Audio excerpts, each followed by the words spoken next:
Bonjour à tous, j'espère que vous allez bien. Moi, ça va très bien. Bienvenue sur la chaîne Natissa Conseil. Et aujourd'hui, je voudrais qu'on aborde la question de comment concilier la vie professionnelle et la vie familiale. C'est une question qui m'a été inspirée aujourd'hui même parce que oui, je suis à Bobo du Lasso dans le cadre du travail et à la conférence de ce matin, on a reçu un orateur qui a essayé voilà, d'échanger avec nous là-dessus, mais je suis restée sur ma faim et c'est d'ailleurs pour cette raison-là que j'ai décidé de faire cette vidéo-là pour partager avec vous mon point de vue.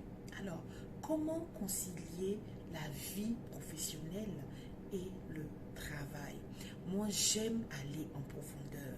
J'aime aller à la source. C'est pour cela que je vais aller dans ce que la parole de Dieu dit. Savez-vous que Dieu, en créant l'homme ou la femme, il nous a créés en nous donnant des dons et des talents? Est-ce que vous savez cela? Première chose. Il y a aussi un autre verset qui dit dans sa parole que travaillez, ne dérobez point. Travaillez de vos mains afin que vous soyez une source de bénédiction pour ceux qui sont dans le besoin. Ici, vous avez l'essence même du travail. Pourquoi est-ce qu'on travaille? Pourquoi est-ce qu'on se lève le matin? C'est pour être une source de bénédiction pour les autres, pour ceux qui sont dans le besoin. Ceux qui sont dans le besoin, ça peut être ta famille, ça peut être tes enfants, ça peut être les gens autour de toi. Ça peut être les pauvres, ça peut être les malades. C'est pour ceux-là qu'on se lève le matin et qu'on travaille. Troisième chose, c'est dans le Proverbe 31. Quand vous allez lire le Proverbe 31, vous allez remarquer là-bas que la femme vertueuse, la femme selon le cœur de Dieu, c'est cette femme-là qui a 7 sources de revenus. Elle a 7 activités en plus de, y compris pardon, la gestion de sa femme, de son foyer et la gestion de ses enfants, de son mari et tout ça. Elle a ses activités à part. Vous voyez, ce matin, je suis restée un peu sur ma faim parce que, effectivement, on a une ère où les choses évoluent. On a une ère où nos yeux, les yeux des femmes sont ouverts. Et il y a un collègue qui a intervenu comme ça, qui a dit que oui, on assiste à un mouvement de féministes qui est en train de se lever. Voilà, tout le monde parle d'entrepreneuriat. Et voilà, et voilà, et voilà. Et on oublie que la famille, c'est l'homme et c'est la femme. Vous vous souvenez que je vous disais ici que écrire ma vision a changé ma vie. Ici, je pense qu'il y a un problème, un sérieux problème de vision. Les familles n'arrivent pas à s'épanouir justement parce qu'il y a un problème de vision. Malheureusement, c'est des choses qu'on ne nous apprend pas à l'école. C'est des choses, voilà, à l'école, on ne t'apprend pas forcément tes dons et tes talents. Tu vas les découvrir au fil du temps comme ça. Mais Dieu n'est pas un Dieu du hasard. Il ne fait pas ces choses au hasard. Dieu est intelligent. Il sait qu'en mettant ces dons-là en toi, en moi, Barakissa, je vais être utile à ma société. Et en étant utile, en servant ma société, je pourrai être une bénédiction pour ceux qui seront dans le besoin. Quand il a dit dans sa parole d'aller travailler, de ne pas dérober, il n'a pas dit que c'est à l'homme seul d'aller le faire. Non. Rien ne nous dit là-bas que c'est à Adam seulement qu'il s'adressait et pas à Ève. Rien ne nous dit cela. Mais il a ordonné, il a commandé d'aller travailler. Dieu n'aime pas les femmes qui sont paresseuses, encore moins les hommes paresseux. Dieu aime le travail. À telle enseigne qu'il a travaillé du 1er au 6e jour. Il a travaillé. Il a créé des choses. Et on nous dit que nous sommes créés à son image. Comment est-ce qu'aujourd'hui, moi qui suis enfant de Dieu, toi qui es enfant de Dieu, toi qui as des dons et des talents, on n'arrive pas à concilier la vie de famille et la vie professionnelle? C'est justement parce qu'on manque de vision. Ici, quand je parle de vision, je veux dire, avant de te marier, en tant que femme ou en tant qu'homme, c'est des choses que tu dois savoir. Ce à quoi Dieu t'appelle. En quoi est-ce que tu peux être utile?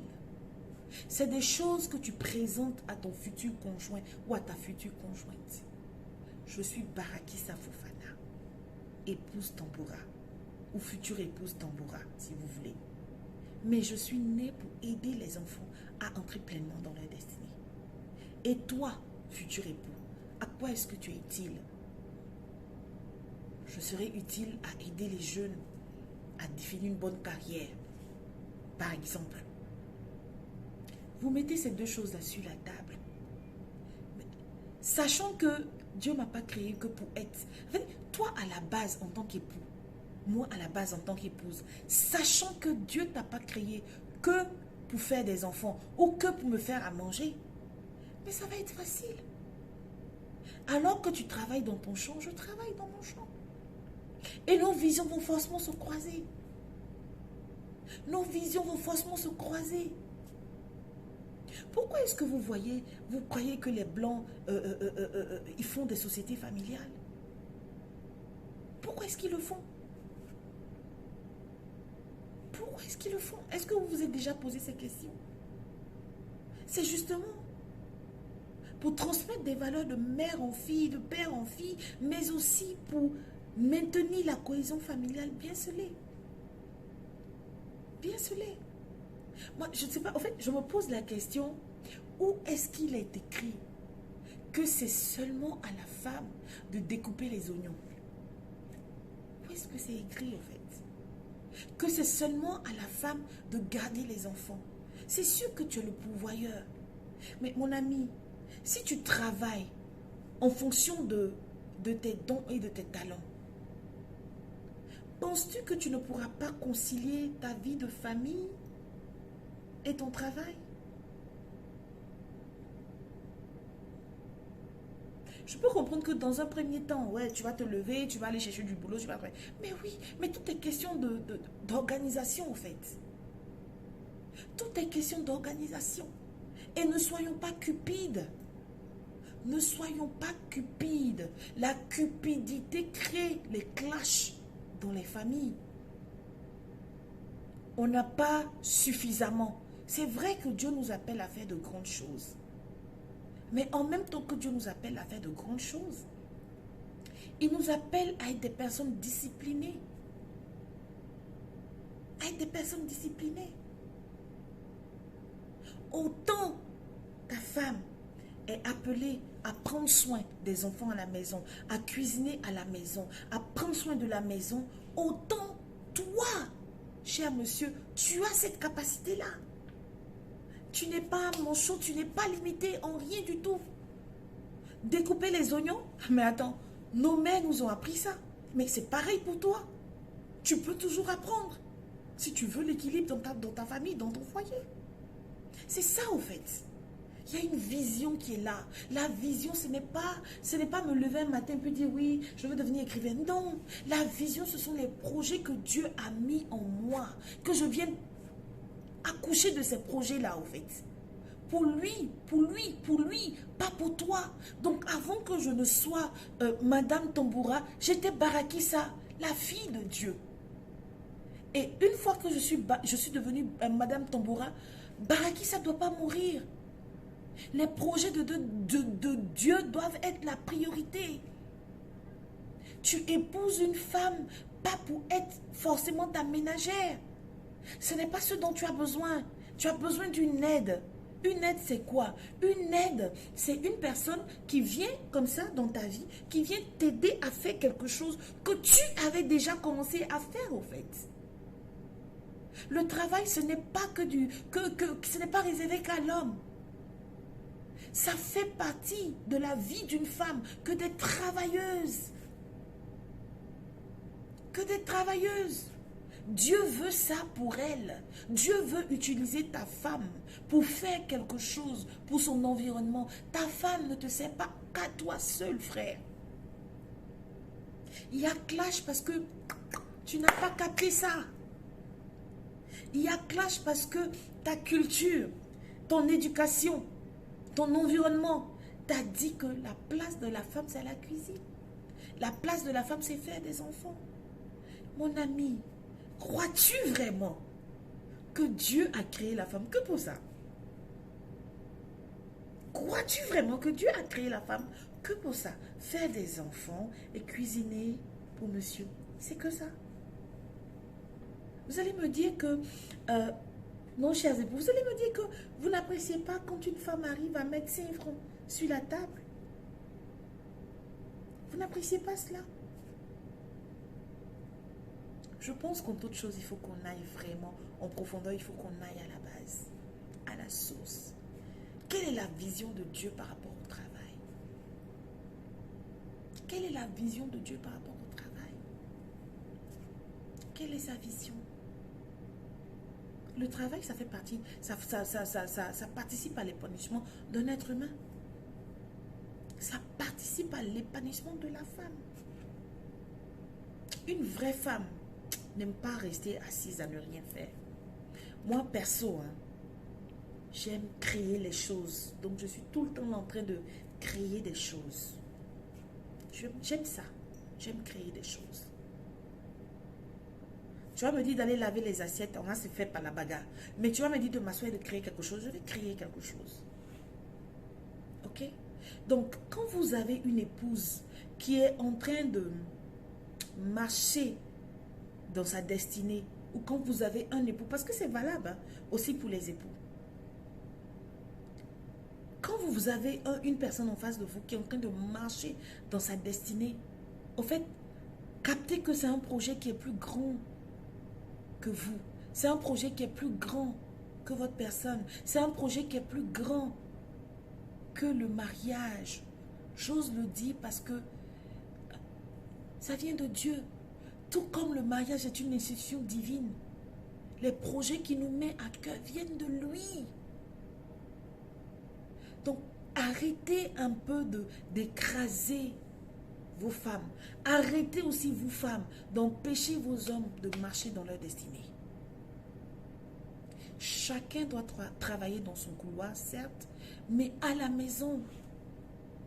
Que les tâches ménagères ne soient pas que les tâches de l'épouse. Toi, tu fais ci, moi, je fais ça. Que le genre n'existe pas, mais que des êtres humains existent à la maison. Très, très important. Il est important, la dernière fois, je disais à mon époux que nous sommes à une ère où Dieu est en train de bâtir des hommes et des femmes. Et mon bon rêve, c'est que nos enfants, que lui et moi, nous soyons les premiers repères pour nos enfants. Si Dieu me donne un garçon un jour, il va apprendre à cuisiner. Oui. Parce que je voudrais qu'il épouse une femme vertueuse, une qui se bat, une qui va être utile à sa société. J'écrirai avec mon fils la vision. Quels sont les plans que Dieu a pour lui? Très tôt là, il commence à marcher dans ça. Vous pensez que c'est une femme qui va venir dire non, moi j'aime pas quand tu voyages trop. Non, tout est planifié. Tout est planifié. Tu es au courant depuis la base que je vais voyager. Toi aussi, je suis au courant depuis la base que tu vas voyager. Vous imaginez que s'il y avait ces plans-là, cette vision qui était écrite depuis la base, genre tu marches comme ça, et puis le gars il vient te drague. Quand il te regarde, il se dit, celle-là elle va loin. Quand il te regarde, il sait qui tu es. Il sait que toi-même là, tu es au courant de qui tu es. Aya. À quel moment il va venir te dire pourquoi les enfants ne sont pas encore douchés, c'est ceci, c'est cela. Non, mais quand il va rentrer, il va doucher l'enfant. Et puis t'attends. J'ai connu 2 personnes dans ma vie. Mon beau-frère, paix à son âme, et un de mes collègues. Mon beau-frère, c'était le genre de personne qui était capable de rentrer très tôt à la maison et d'appeler sa femme qui n'est pas encore descendue du travail et demander, chérie, on mange quoi ce soir? Et il va, il cuisine. Est-ce que vous captez un peu la crème? L'autre collègue, lui, il était le genre d'homme qui... Il est le genre d'homme qui dit que il y a des corvées là. Lui ne peut pas laisser cette tâche-là à la fille de ménage. J'ai dit, oh, quelle corvée? Il dit, déposer les enfants à l'école. Donner le bain à ses enfants. Lui ne permet pas que ce soit une autre personne qui le fait. C'est soit sa femme ou soit lui. Pourquoi? Parce que au moment où il donne le bain à ses enfants, passe des moments de qualité avec ses enfants. Au moment où il emmène ses enfants à l'école, il passe des moments de qualité avec ses enfants. Au moment où il le fait, il décharge sa femme qui est sur un autre champ. Et quand elle rentre, elle peut se consacrer. En fait, le sujet là est trop doux. Ça me... Hein? Écrivez la vision, chère soeur. Si tu n'es pas encore marié, cherche à écrire la vision. Si tu es dans un business, tu tournes en rond, ton mari ne comprend pas, cherche à écrire la vision. Pour le mois d'avril, la session d'avril est ouverte. Vous pouvez commencer à vous inscrire. Vous vous inscrivez, vous prenez la formation et bon, voilà. Vous allez voir que ça va changer votre vie. N'oubliez pas de vous abonner à la chaîne Natissa Conseil parce qu'il y a des pépites que j'ai à partager avec vous. Aujourd'hui, c'était ça le sujet. Que Dieu vous garde et qu'il vous fasse du bien. Bye bye.